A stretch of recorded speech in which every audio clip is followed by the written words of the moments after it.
कलयुग मानव सभ्यता का ऐसा युग बताया गया है जिसमें अधर्म, असत्य और नैतिक पतन अपने चरम पर होगा। भगवत पुराण, विष्णु पुराण और महाभारत जैसे विभिन्न ग्रंथों में कलयुग के बारे में विस्तार से बताया गया है कि इस युग में मानव स्वभाव, मानव की मानसिकता और समाज का आचरण कैसे बदलते जाएगा। इसके अलावा यह भी बताया गया है कि भविष्य में कौन कौन सी बुराइयां समाज पर प्रभावित होगा और उस पर हावी होते जाएगा। कलयुग में लोग का स्वभाव और मानसिकता कैसे होगा। स्वार्थ और लोभ का बढ़ना आम बात हो जाएगा। धर्म ग्रंथों के अनुसार कलयुग में स्वार्थ और लोभ मानव स्वभाव का मुख्य गुण बन जाएगा। लोग केवल अपने हितों के लिए कार्य करेंगे। परिवार, समाज और धर्म के प्रति उनका कर्तव्य गौण और कम हो जाएगा। पुरुषों का स्वार्थ, पुरुष अपने धन, शक्ति और सामाजिक प्रतिष्ठा के लिए अनैतिक संसाधनों का उपयोग या सहारा लेंगे। वहीं स्त्रियों का स्वार्थ भी भौतिक सुख और दिखावे के जीवन की ओर अधिक झुक जाएगा। लोगों में अहंकार और क्रोध का प्रभाव बढ़ते ही जाएगा। छोटी छोटी बातों पर झगड़ा और विवाद आम हो जाएगा। लोगों की सहनशीलता और धैर्य का पतन होते जाएगा। दूसरों की गलतियों को माफ करने के बजाय बदला लेने की भावना लोगों में बढ़ती जाएगी। रिश्तों में गिरावट दिन ब दिन बढ़ते जाएगा। भगवत पुराण में वर्णित है कि कलयुग में पारिवारिक और सामाजिक रिश्ते केवल स्वार्थ और लोभ पर आधारित होगा। संतानें माता पिता को बोझ समझेगी। पति पत्नी के रिश्ते में विश्वास और प्रेम की जगह झूठ और धोखा स्थान ले लेगा। धर्म और सत्य का पतन धीरे धीरे हो जाएगा। धर्म ग्रंथों के अनुसार कलयुग में सत्य, दया और शुद्धता समाप्त हो जाएगा। सत्य, झूठ और धोखा जीवन का हिस्सा बन जाएगा। असत्य को हम अपने जीवन में धीरे धीरे उतारते जाएंगे। वही हमारे जीवन का व्यवहार और विचार दोनों बन जाएगा। धार्मिक कार्यों का अभाव हो जाएगा। पूजा पाठ और भक्ति केवल दिखावे के लिए बढ़ते ही जाएगा, जो आजकल भी देखने को मिलता है। अधर्म का प्रचलन दिनों दिन बढ़ते जाएगा। समाज में पाखंडी और झूठे गुरु लोगों को भ्रमित करेंगे और जीवन को तहस नहस कर देंगे। लोग मानसिक शांति के लिए भटकेंगे, पर लोगों को पाखंडी और झूठे गुरु के द्वारा भ्रमित कर दिया जाएगा। कलयुग में स्त्री और पुरुष का स्वभाव और व्यवहार कैसा होगा, इसे भी विस्तार से जानते हैं कि कलयुग में स्त्री और पुरुष पर क्या प्रभाव पड़ेगा।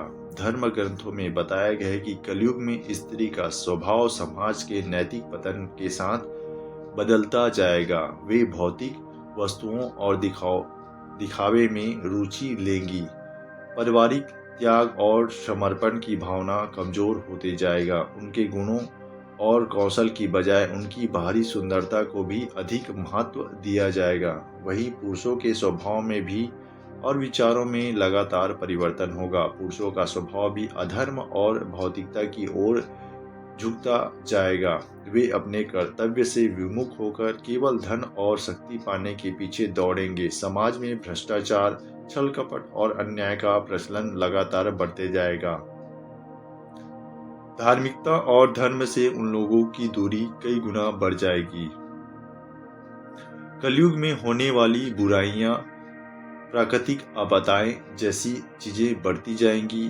कलयुग में पृथ्वी पर प्राकृतिक संतुलन भी बिगड़ते जाएगा। जलवायु परिवर्तन, भूकंप, बाढ़ और सूखा जैसी आपदाएं लगातार बढ़ती जाएंगी। पर्यावरण से जीवन में कठिनाइयां उत्पन्न होना शुरू हो जाएगा, जो पर्यावरण प्रदूषण के कारण हो पाएगा।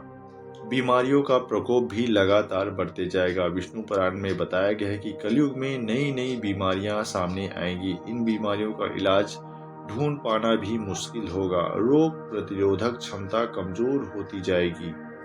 समाज में अन्याय और अधर्म लगातार बढ़ते ही जाएगा। पाखंडी और धर्मगुरुओं के द्वारा जो नकारात्मक भावनाएं और व्यवहार मनुष्यों में डाला जाएगा, उसका प्रभाव लगातार बढ़ते जाएगा, जिससे न्याय प्रणाली भ्रष्ट हो जाएगी। अमीर और शक्तिशाली लोग गरीब और कमजोर लोगों का शोषण करते जाएंगे। रिश्वतखोर, धोखा और अन्याय चरम पर होगा।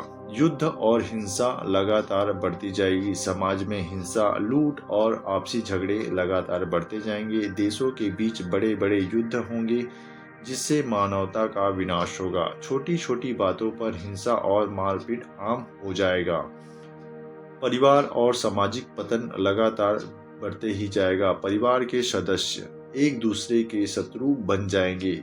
रिश्तों में प्रेम और सम्मान की जगह स्वार्थ और धोखा स्थान ले लेगा। समाज में एकता और भाईचारे का अभाव हो जाएगा, जो जीवन को खतरे में डाल देगा। आज भी वर्तमान जीवन को अगर हम एनालिसिस करते हैं तो लोगों के सोचने, समझने और व्यवहार करने की चीज़ों में लगातार अंतर आते जा रहा है। जो जीवन में हमेशा अपने स्वार्थ, अपने कमाई और अपनी चीज़ों के लिए ही ध्यान देते हैं, जो एक समाज के लिए या परिवार के लिए या खुद के व्यक्तित्व विकास के लिए भी बहुत घातक होते जा रहा है। कलयुग से बचने के कुछ उपाय भी धर्म ग्रंथों में बताया गया है। कलयुग की बुराई से बचने के लिए क्या क्या किया जाना आपके लिए अच्छा होगा।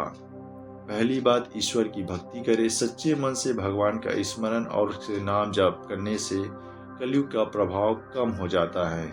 सदाचारी जीवन, सत्य, दया और करुणा जैसे गुणों को अपनाएं, जो आपके जीवन को बेहतर बनाएगा।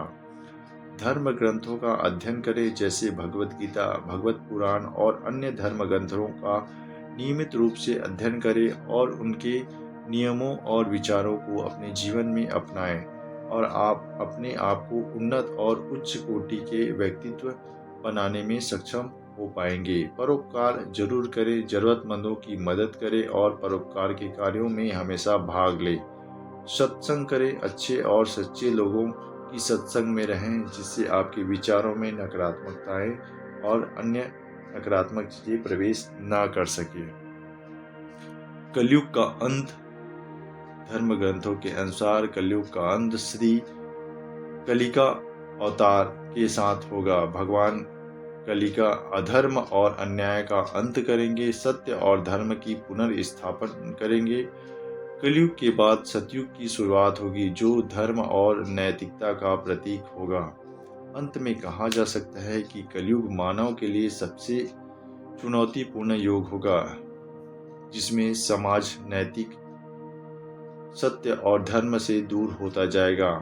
धर्म ग्रंथ यह भी बताते हैं कि सही मार्ग पर चलने वाले लोग इस युग में आध्यात्मिक शांति और मोक्ष प्राप्त कर सकते हैं। कलयुग के बारे में यह लेख न केवल समाज की आत्मनिरीक्षण के लिए प्रेरित करेगा, बल्कि यह आपके जीवन को एक ऐसा दिशा दे सकता है जो आप समझकर अपने जीवन को एक सकारात्मक मार्ग पर ले जा सकते हैं। आप उन भावनाओं को समझें और अपने जीवन में उतारने की कोशिश करें। भगवान का स्मरण करें, भगवान की शरण में रहें, ताकि आपकी बुद्धि को सही दिशा प्रदान करे और आपके जीवन को सफल और सक्षम बनाने में हेल्प करे।